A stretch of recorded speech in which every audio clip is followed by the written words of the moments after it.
Vamos então receber o candidato do PT, Fernando Haddad, para essa que vai ser a última das nossas entrevistas com os candidatos à presidência. Seja muito bem-vindo, boa noite. Bem-vindo, candidato. Boa noite para o senhor. Eu vou pedir que o senhor tome esse lugar, a sua cadeira já está aí reservada. E vamos começar então a entrevista. Bom, a gente começa sempre com uma introdução para explicar a situação para o público. O Jornal Nacional está iniciando agora esta, como eu disse, que é a última entrevista da nossa série com os principais candidatos à presidência. Hoje recebendo Fernando Haddad do PT, como nós já fizemos com Ciro Gomes, do PDT, Jair Bolsonaro, do PSL, Geraldo Alckmin, do PSDB e Marina Silva, da Rede, dos dias 27 ao dia 30 de agosto. Haddad passou a ser o candidato do PT à presidência da República na terça-feira agora. E com 8% das intenções de voto na última pesquisa do Ibope, ele está entre os 5 primeiros colocados, que é um requisito para ser entrevistado aqui ao vivo na bancada do JN. Nas entrevistas, nós abordamos os temas que marcam cada uma das candidaturas, questionamos assuntos polêmicos e tratamos da viabilidade de alguns pontos dos programas de governo. Na semana que vem, os candidatos mais bem pontuados pela pesquisa Datafolha mais recente, que nós vamos mostrar aqui também daqui a pouco, também vão estar no Jornal da Globo. Bom, o tempo total desta entrevista é de 27 minutos e não pode ser ultrapassado, porque foi esse o tempo dado a Ciro Gomes, a Jair Bolsonaro, a Geraldo Alckmin e a Marina Silva. Ao fim desse tempo, o candidato ainda vai ter mais 1 minuto para dizer que Brasil ele quer para o futuro. E o tempo começa a ser contado a partir de agora, Renata. Candidato, boa noite novamente. Boa noite. O PT, nas 2 vezes em que esteve à frente da presidência da República, com Lula e depois com Dilma, protagonizou os maiores escândalos de corrupção da história recente do país. O Mensalão e o Petrolão envolvendo 12 bilhões de reais em desvios. Nem Lula, nem Dilma, nem o PT jamais fizeram uma autocrítica. As pesquisas mostram que o eleitor quer um governo honesto. Como é que o senhor vai convencer o eleitor de que a corrupção não vai continuar no novo governo do PT, se não há uma autocrítica, se não há um pedido de desculpas ao povo brasileiro pelos bilhões desviados por causa da corrupção? Bom, boa noite, Renata. Boa noite, William. Boa noite, telespectador. Boa noite, presidente Lula, que milhões de brasileiros gostaríamos de ver nessa cadeira concorrendo à corrida presidencial. Eu divido essa questão da corrupção da seguinte maneira. Eu acho que há 2 governos possíveis em relação à corrupção. Um governo que fortalece as instituições que combatem a corrupção, Polícia Federal, Controladoria Geral da União, Ministério Público e Poder Judiciário, e governos que enfraquecem essas instituições.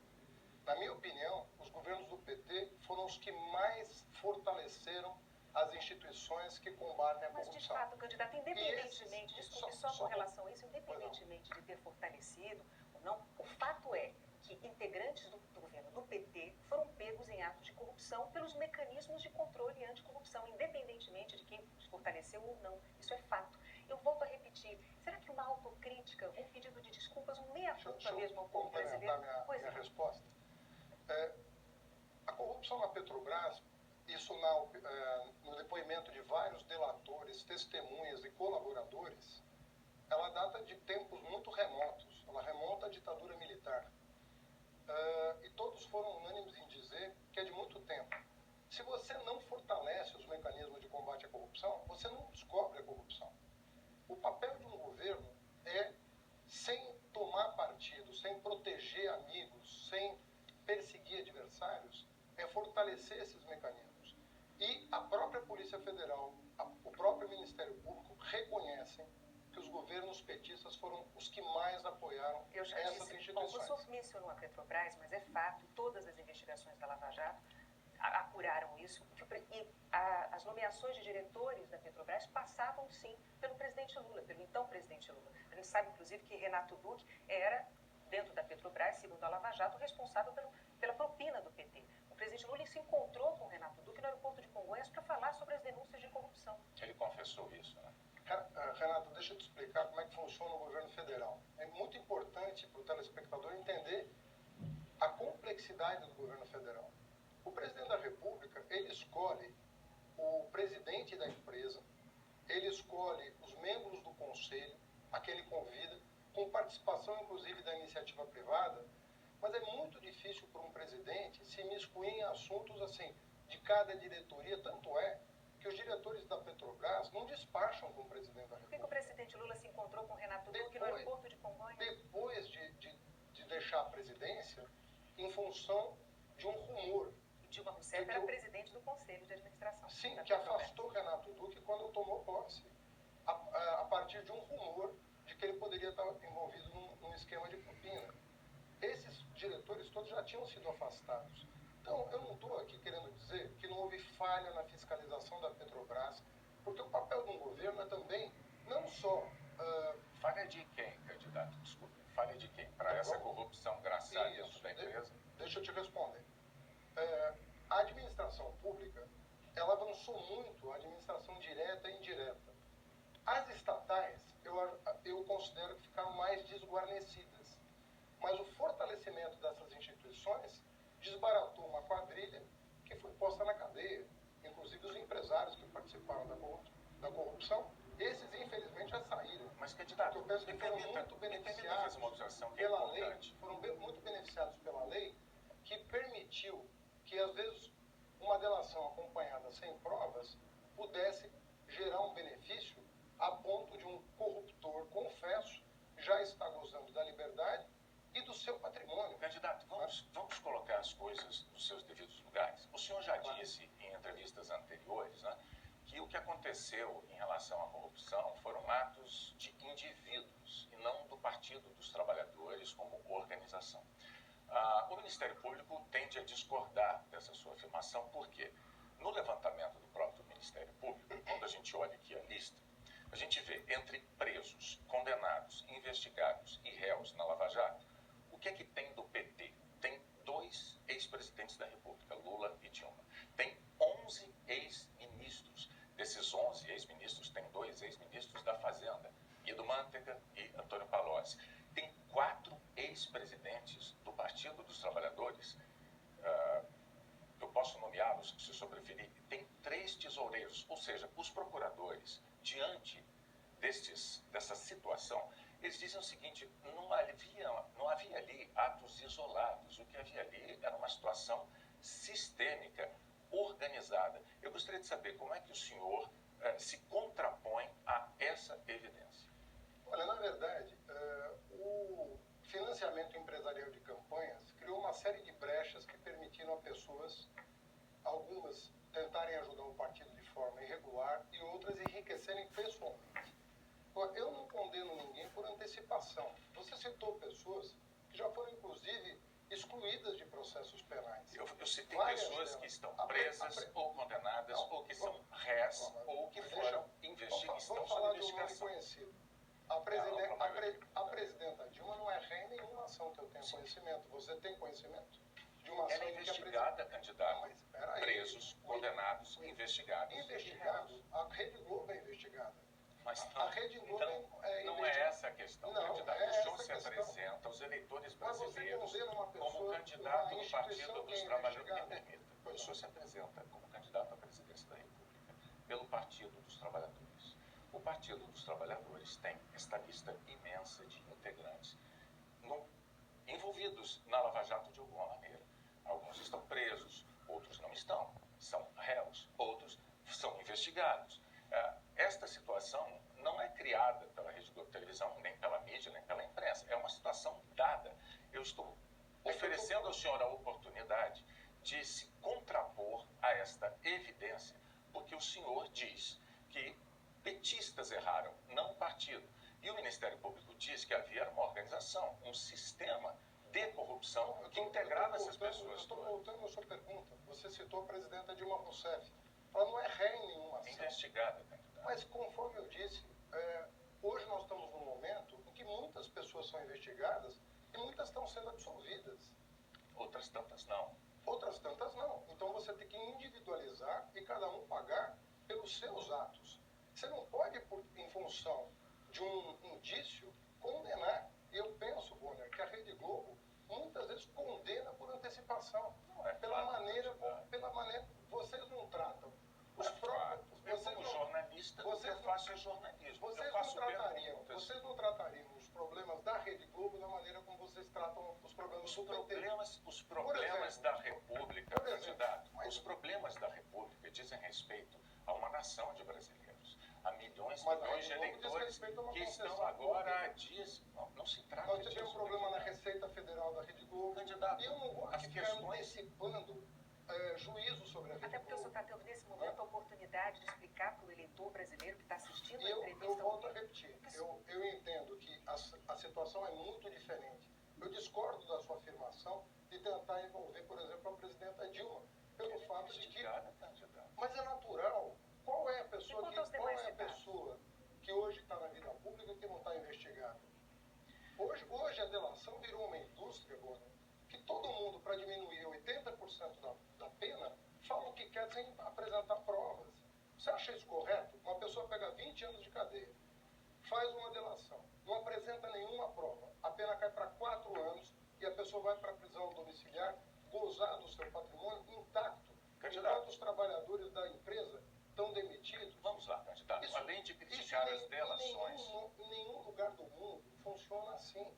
O Brasil melhorou muito a posição dele no ranking internacional de graças países que à legislação aprovada pelo PT. Combatem a corrupção. Graças à legislação aprovada pelo PT. A mesma que colocou petistas nessa situação. A mesma que colocou eu gostaria de mover a entrevista adiante. A mesma que colocou tucanos, a mesma que colocou PMDBistas, a mesma que colocou pepistas. Vários integrantes de partidos aliados ao PT, então, enfim. A maioria aliados ao oposição PT. também é Mas fato. o senhor, além de fazer críticas às delações, o senhor... Da maneira como estão sendo processadas. O senhor e outros integrantes do seu partido criticam também o judiciário. Muitos petistas já se referiram àquilo que seria uma conspiração do judiciário. No entanto, quando a gente olha a lista de ministros integrantes do Supremo Tribunal Federal, a gente observa o seguinte: nos 2 governos de presidentes petistas, Dilma Rousseff e Lula, foram nomeados 13 ministros do Supremo Tribunal Federal. Dos atuais 11 integrantes da casa, 7 foram indicados ou por Lula ou por Dilma. No Superior Tribunal de Justiça, outro órgão superior, são 33 cadeiras, 28 foram indicadas por governos petistas, Lula ou Dilma. Dos 141 atuais desembargadores da Justiça Federal, 141, 92 foram indicados por Lula ou por Dilma. E mais, no TRF4, ele é simbólico, porque o TRF4, em segunda instância, condenou Lula, e ele tem quantos integrantes? 27 integrantes. Dos 27 integrantes do TRF4, 22 foram indicados por Lula ou por Dilma. Diante desses números, eu lhe pergunto, houve uma conspiração no judiciário ou houve uma enorme prova de isenção da justiça? Você está perguntando para o Fernando Haddad. Sim, candidato a presidente. Candidato a presidente. Eu vou te dizer. O que você testemunha aqui com esses números é que nós nunca partidarizamos o judiciário. Nunca. O presidente Lula jamais indicou um ministro do Supremo, do STJ, pensando em como esse ministro ia votar. Se ia votar a favor de A ou de B. Se ia perseguir A ou perseguir B. Então não há conspiração, não é, candidato? Calma. Deixa eu responder. Você fez uma longa pergunta, eu quero fazer uma resposta à altura da sua pergunta. Então, o que a sua pergunta demonstra, por números, é que nós nunca partidarizamos o judiciário. Isso não significa que o judiciário não possa errar.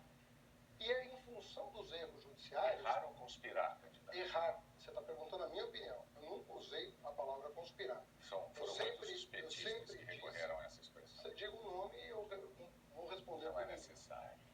O que eu digo a você é que o judiciário tanto pode errar que os recursos são previstos na nossa Constituição para corrigir os erros do judiciário.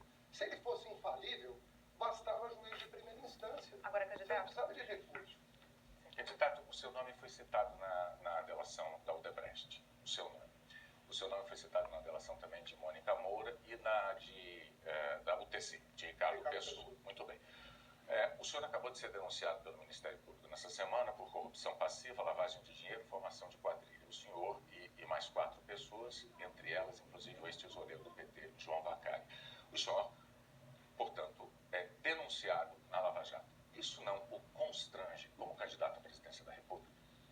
Olha, se o que foi anunciado pela própria imprensa for verdade, a não ser que vocês tenham subvertido os fatos, Nós nunca fazemos isso. a Odebrecht e a UTC teve o túnel da Avenida Roberto Marinho suspensa no meu segundo mês de mandato. Eu tinha exatos 44 dias à frente da Prefeitura de São Paulo, quando eu suspendi uma obra por indícios de superfaturamento. Essas duas empresas resolveram me retaliar e, sem apresentar nenhuma prova, foram ao Ministério Público denunciar o que seria o pagamento de uma despesa de campanha que eles não provaram até hoje. 2.600.000. Esses promotores que me denunciaram estão eles sendo investigados pelo Conselho do Ministério Público por terem entrado com uma ação faltando 30 dias para a eleição. Isso é um fato inédito na história do Ministério Público. Candidato, o senhor e outros candidatos também reclamam, fazem essa reclamação, mas o Ministério Público só... É o Ministério Público, por meio do seu Conselho Nacional, abrindo o expediente para entender por que esses membros do Ministério Público tiveram 3 anos para me chamar, para levar a documentação que eu já anunciei, há 30 dias da eleição tomam uma medida como essa. O Ministério Público Lembrando que eu não dizendo que a conheço Justiça não pode se pautar pelo calendário eleitoral. Mas é o que ela se faz. Mas é o que ela faz. Mas, As candidato, ações que são promovidas contra prefeitos, por exemplo, nesse país, é sempre ano par, às vésperas de eleição. candidato, é fato. Virou uma espécie de indústria, uma indústria partidária. Bom, isso Você aí a Corregedoria do Ministério Público haverá de investigar. O Conselho Mas o Nacional vai senhor, investigar. o senhor contou aqui que o senhor cancelou a obra do túnel em São Paulo, uma obra que era de interesse da UTC. O senhor cancelou, e da Odebrecht. O senhor fez isso com 44 dias de governo. No entanto, Porque 2 meses depois, em abril, a Prefeitura de São Paulo, o senhor prefeito, assinou uma obra, ou concedeu uma obra à Constran Camargo Correia. Constran pertence à UTC. O senhor fez isso 2 meses depois. Sim, eu licitei uma obra com Terminal de Itaquera. terminal de Itaquera. Sim, Não, da mas mesma UTC. O senhor está argumentando que não faria sentido, não faria o menor sentido o senhor se beneficiar de ter suas dívidas de campanha pagas pela UTC, porque o senhor cancelou uma obra da UTC. Eu estou dizendo ao senhor que depois de cancelar esta obra da UTC, 2 meses depois, o senhor deu outra obra para a UTC. Não, eu não dei outra obra para a UTC, porque a UTC não foi escolhida por mim. Foi escolhida por um secretário que licitou a obra por meio de uma comissão de licitação. E essa obra que você se refere não tinha, na época, e não tem hoje, nenhum indício de superfaturamento. Você cancela a obra com indício de superfaturamento, o que só foi comprovado... Foi a UTC que tocou a obra, não no consórcio Camargo Correia. Não, era 70%. Constran, candidato. Constran é um braço da UTC. O consórcio era 70-30. 30 Constran, 30 Constran, 70 Camargo. Constran, UTC. Agora, detalhe. Na confissão da UTC e da Odebrecht, eles só assumem o superfaturamento justamente na obra que eu cancelei. Sabe quantos milhões nós deixamos de gastar a mais nessa obra que foi suspensa e nunca retomada? 300 milhões de reais. Sabe quanto que nós economizamos desbaratando a máfia do ISS, que envolvia todas as construtoras de São Paulo com os fiscais da prefeitura? 500 milhões de reais. Você sabe quanto que nós poupamos com a inspeção veicular que a Controlar tinha na cidade deÃo Paulo? Agora, desculpe, eu acho que o Boni já está satisfeito com o senhor já respondeu a pergunta dele. Sim, mas é que a entrevista tem que andar, candidato, senão, se o senhor quando ficar a falando... que está em jogo, você decide. Quando é a minha, eu decido. No Não primeiro ano de gestão, foram 3 esquemas desbaratados na Prefeitura de São Paulo pela controladoria que eu criei e que o meu sucessor desmontou. Então vamos falar. E, por fim, a gráfica paga deu depoimento de que não prestou os serviços que a UTC pagou para a minha campanha. Então vamos Só isso. justamente sobre a prefeitura. O presidente Lula indicou em várias eleições, para eleições, candidatos até então pouco conhecidos da imensa maioria do eleitorado. Os analistas costumam até ter um nome para esse tipo de candidato, candidato poste. Indicou 2012, o senhor, para a prefeitura, para se candidatar à prefeitura de São Paulo, o senhor se elegeu. E 4 anos depois, o senhor que tentou se reeleger não mais como um candidato desconhecido, mas como alguém que tinha administrado por 4 anos a maior cidade do país. E o senhor perdeu a eleição. Aliás, o senhor foi o primeiro prefeito da história, o primeiro candidato à reeleição da história da cidade de São Paulo a perder uma reeleição ainda em primeiro turno. Ou seja, a maioria do eleitorado paulistano desaprovou a sua administração. Eu lhe pergunto, por que os eleitores devem acreditar que agora, apenas 2 anos depois, de novo, o presidente Lula o indica, o senhor ungido do presidente Lula, como candidato à presidência da República, e o senhor não vai ter, de novo, a administração reprovada pela maioria do eleitorado? Bom, por que o presidente Lula me indicou como candidato a prefeito de São Paulo? Porque, na visão dele, eu fui o melhor ministro do seu governo, tendo saído no dia 24 de janeiro de 2012 como o ministro mais bem avaliado, o governo mais bem avaliado da história. O ProUni fomos nós que criamos. 126 cidades brasileiras receberam universidades federais. Então, por que o senhor perdeu a eleição? Perdão, 214 cidades receberam escolas técnicas. Nós construímos mais de 1.500 creches, compramos mais de 37 mil ônibus escolares, com um programa que eu criei chamado Caminho da Escola. Não existe um município do Brasil que não tenha recebido algum benefício do Ministério da Educação.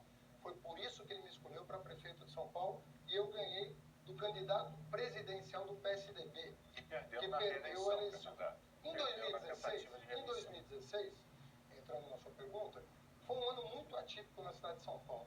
O clima que se criou no Brasil de antipetismo, porque se represou informações sobre os demais partidos, foi enorme.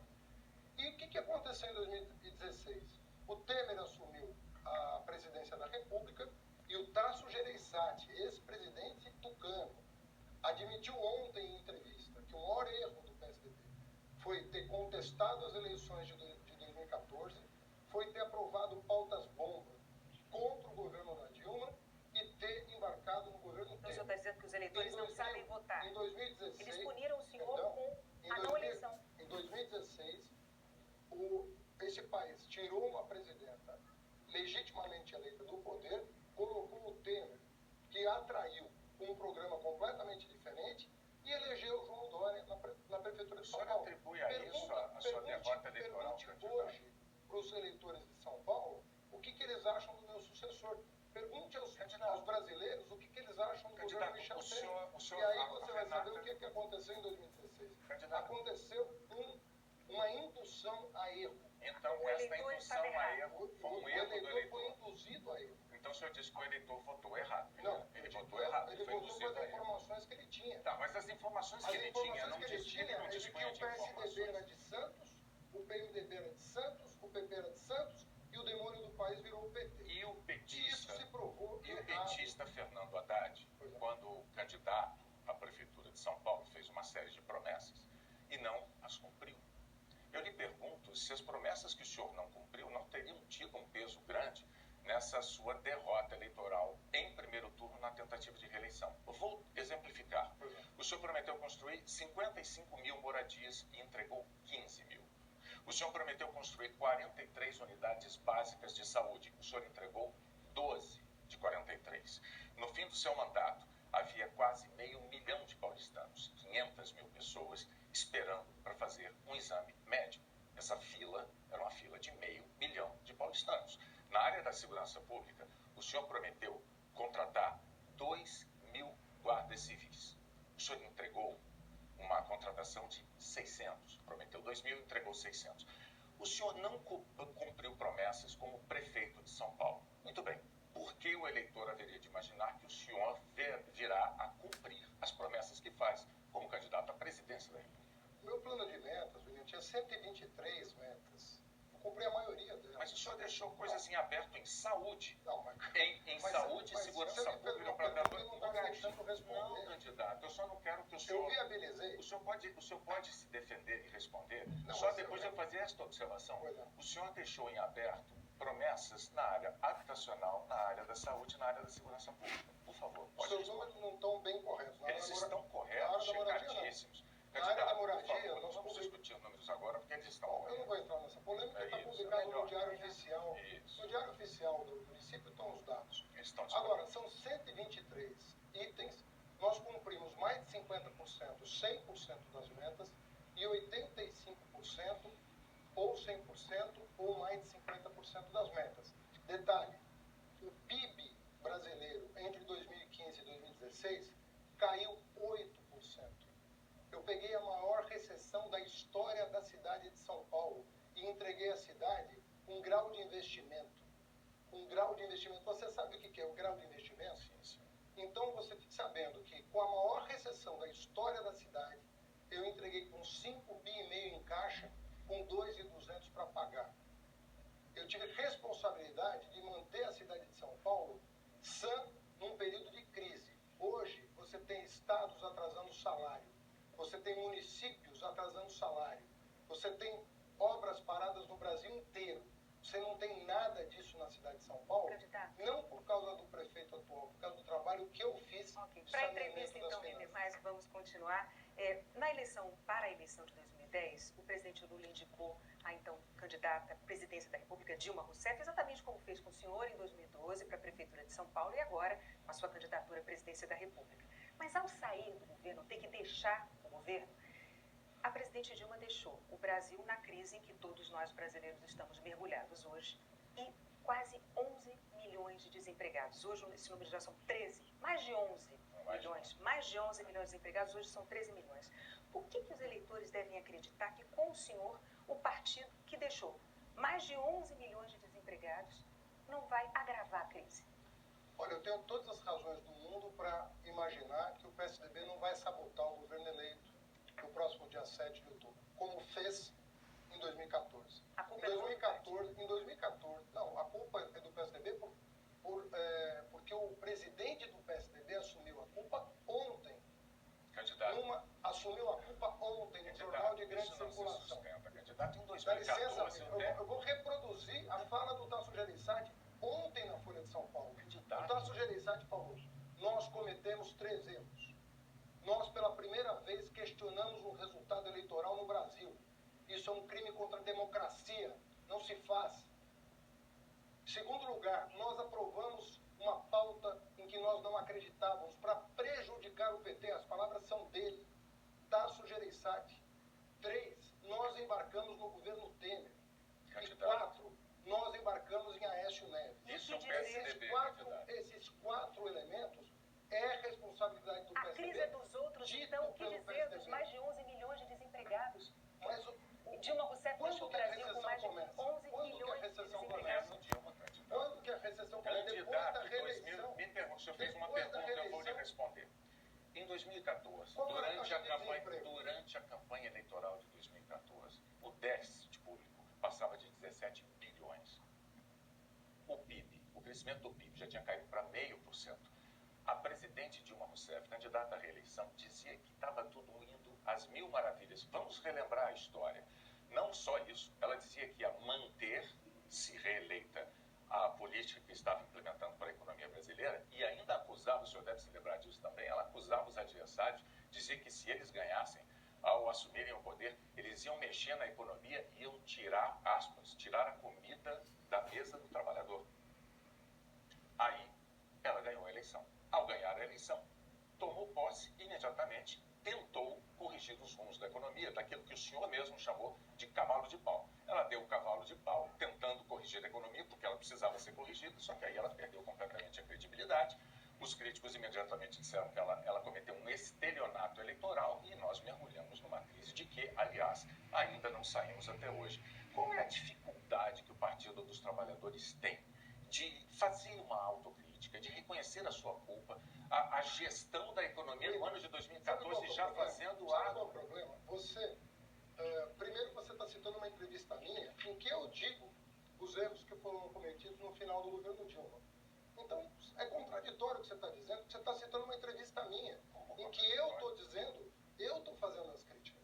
Outra coisa é você dizer que a recessão de 2015 e 2016... Você estava culpando os outros partidos, candidato. Eu estou dizendo que as pautas bombem, a sabotagem que ela sofreu, reconhecida pelo presidente do PSDB, teve mais influência na crise do que os eventuais erros cometidos antes de 2014. Nós tínhamos a menor taxa de desemprego em 2014.